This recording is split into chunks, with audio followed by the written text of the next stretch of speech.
तारे के अंदर इतना सारा मटेरियल बन गया है, तो उसका अब अपने अंदर आकर्षण और ज्यादा बढ़ गया है, ऊर्जा तो उसकी निकल गई, फ्यूज हो गया वो। जब वो फ्यूज हो गया ना, तो उसका खुद का ही वजन उसको अपने अंदर की तरफ कंडेंस किए जा रहा है। फ्यूज होने के बाद वो सिकुड़ रहा है, जैसे होता है ना, एकदम फूला जब तक एनर्जी थी, अब एनर्जी निकल गई तो वो सिकुड़ना शुरू हो गया, बिल्कुल फुस्सी होता जा रहा है, फुस्सी होता जा रहा है, बहुत छोटा होता होता वो अपने अंदर कंडेंस होता जा रहा है, सिकुड़ता जा रहा है तारा।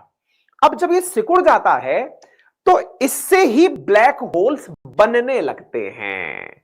अर्थात इसकी जो सिकुड़न है, जो इसके अंदर द्रव्यमान बढ़ रहा है, क्योंकि द्रव्यमान दूसरे द्रव्यमान को अपनी ओर आकर्षित करता है, तो ये जो सिकुड़न है, तारों की जो सिकुड़न है, इससे ब्लैक होल बनने लगते हैं और ये एक ऐसा वैक्यूम बन जाता है जो अपनी ओर चीजों को खींच लेता है।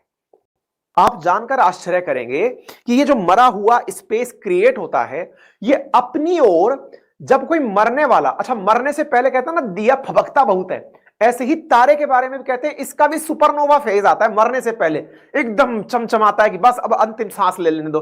उस सुपरनोवा स्थिति को भी ये लोग खींच लेते हैं अपने अंदर और पूरे की पूरे तारे को अपने अंदर घुसा ले जाते हैं।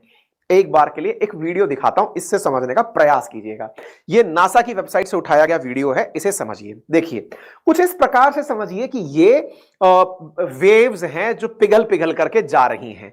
एक सुपरनोवा सिचुएशन किसी मैग्नेट के ऊपर बनकर आई है, या फिर ये समझिए कि ये कोई तारा है जो कभी मरने की स्थिति में पहुंचा है और वो ब्लैक होल में कन्वर्ट हो रहा है। ब्लैक होल मतलब उसका द्रव्यमान बहुत ज्यादा बढ़ता जा रहा है। अंतरिक्ष में कुछ इस तरह वो तारों के बीच में है, कोई और तारा है जो मरने की स्थिति में आ रहा है और उस तारे को वो ब्लैक होल अपनी तरफ खींचता है। और ये देखिए चपेट में आया और उसको खंडित खंडित कर दिया, ऐसा खंडित किया कि भाई साहब ये देखिए आप, ये देखिए क्या ही बना दिया भाई, इसका चूर्ण बना दिया है।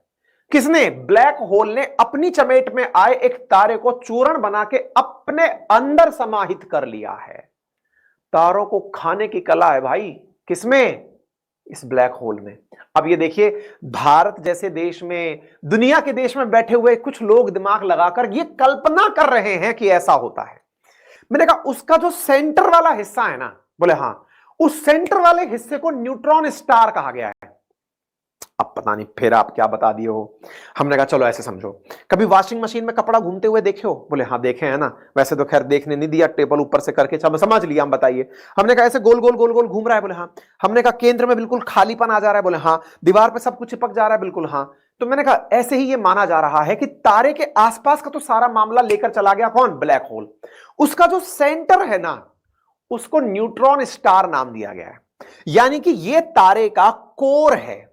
यानी कि जब कोई तारा सुपरनोवा में जाने वाला होता है, कि मरने से पहले जो फड़फड़ाता है, जब उसमें विस्फोट होता है, तो जो बीच का कोर बचा रह जाता है, जिसके बारे में कहते हैं कि मात्र 15 से 30 किलोमीटर चौड़ा हो सकता है। कहते हैं कि वो जो कोर है उसका वजन अपने सूरज से 3 गुना तक हो सकता है। वो है न्यूट्रॉन स्टार। सोचिए कि तारे के जो केंद्रीय भाग की बात कर रहे हैं ना, वो 15 से 30 किलोमीटर चौड़ा होने के बावजूद इसका वजन हमारे सूरज से 3 गुना तक हो सकता है। कहते हैं एक चम्मच भर के न्यूट्रॉन स्टार को अगर धरती पर लाया जाए तो इसका वजन 4 अरब टन के आसपास हो सकता है। 1 टन 1000 किलो होता है। अब सोच लो आप, 4000 अरब किलो के आसपास एक चम्मच न्यूट्रॉन स्टार का वजन हो सकता है।